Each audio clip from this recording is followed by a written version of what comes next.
നമ്മളെ കുട്ടികളെ ഇന്ന് നമ്മൾ കമ്മ്യൂണിക്കേഷൻ ലാബിലെ പൾസ് ആംപ്ലിറ്റ്യൂഡ് മോഡുലേഷൻ എന്ന എക്സ്പെരിമെന്റാണ് ചെയ്യുന്നത്. ഈ കാണുന്നതാണ് അതിന്റെ സർക്യൂട്ട്. ഇതിലൊരു റെസിസ്റ്റൻസ് ഉപയോഗിക്കുന്നുണ്ട്, ഒരു FET. ഈ രണ്ട് കമ്പോണൻസ് മാത്രമേ നമ്മൾ ഈ സർക്യൂട്ട് ചെയ്യുന്നതിന് ആവശ്യമുള്ളൂ.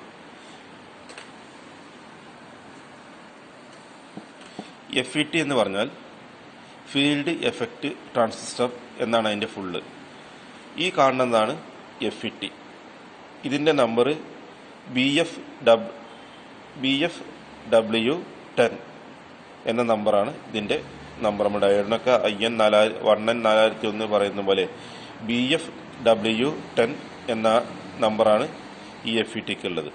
ഇതിന് 4 ലെഗുകളാണ് ഉണ്ടാവുക. ഒരു ലെഗ് ഷീൽഡ് ആയിരിക്കും, അത് നമ്മളിവിടെ ഉപയോഗിക്കുന്നില്ല. പിന്നെ വരുന്നത് സോഴ്സ്, ട്രെയിന്, ഗേറ്റ്, അങ്ങനെ 3 ലെഗുകളും. മൊത്തം 4 ലെഗ്. ഒന്ന് ഷീൽഡ് ആയിരിക്കും, അത് നമ്മൾ ഗ്രൗണ്ടിലേക്ക് അധികം കൊടുക്കുക.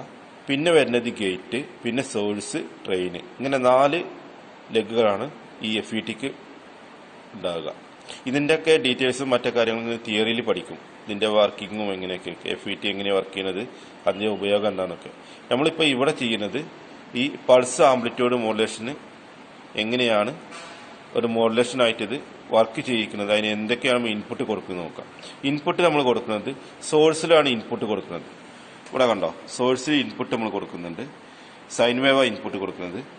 പിന്നെ 56 ഓം റെസിസ്റ്റൻസ് ഉപയോഗിച്ചിട്ട് ഒരു സ്ക്വയർ വേവ്, അതായത് ക്യാരി വേവ് കൊടുക്കുന്നുണ്ട്.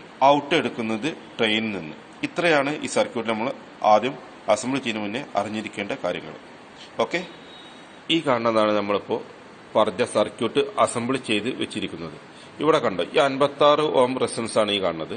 ഈ റെസിസ്റ്റൻസ് നമ്മൾ ഫംഗ്ഷനിൽ നിന്ന്, ഈ നമ്മളിവിടെ ഉപയോഗിക്കുന്ന ഫംഗ്ഷൻ 2 ഔട്ടുള്ള ഒരു ഫംഗ്ഷൻ ഉപയോഗിക്കുന്നത്. അപ്പോൾ ഇങ്ങനത്തെ ഒരു ഫംഗ്ഷനാകുമ്പോൾ നമുക്ക് എന്താ വെച്ചാൽ സ്ക്വയർ വേവും സൈൻ വേവും ഒരുമിച്ച് 2 ചാനൽ വഴി എടുക്കാൻ പറ്റും. അപ്പോൾ ഇതിന്റെ ചാനൽ 1 നമ്മൾ ഉപയോഗിച്ചിരിക്കുന്നത്, ചാനൽ 1 സൈൻ വേവും ചാനൽ 2 സ്ക്വയർ വേവും ഉപയോഗിച്ചിരുന്നത്. ഓക്കെ, ഇവിടെ മാറ്റുമ്പോൾ അറിയാൻ പറ്റും. ഈ ചാനലിൽ ഇങ്ങനെ മാറ്റിക്കഴിഞ്ഞാൽ ഏതാ വരുന്ന ഡിസ്പ്ലേയിൽ കണ്ടോ, ഇത് സൈൻ വേവ് വന്നു, ഒന്നിൽ സ്ക്വയർ വേവ്.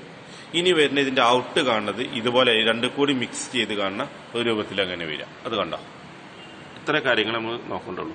അപ്പോൾ നിങ്ങൾ വരക്കുന്ന ടൈമിൽ എന്ത് ചെയ്യണം, ആദ്യം സൈൻ വേവ് വരക്കണം, പിന്നെ സ്ക്വയർ വേവ് വരക്കണം, പിന്നെ 2 കൂടി മിക്സ് ആയിട്ട് വരുന്ന ഈ രൂപത്തിലുള്ളൊരു വേവ് വരക്കണം. ഇത്രത്തോളേ ഉള്ളൂ ഈ എക്സ്പെരിമെന്റ് നമ്മൾ ചെയ്ത് നോക്കേണ്ടതുള്ളൂ. ഓക്കെ.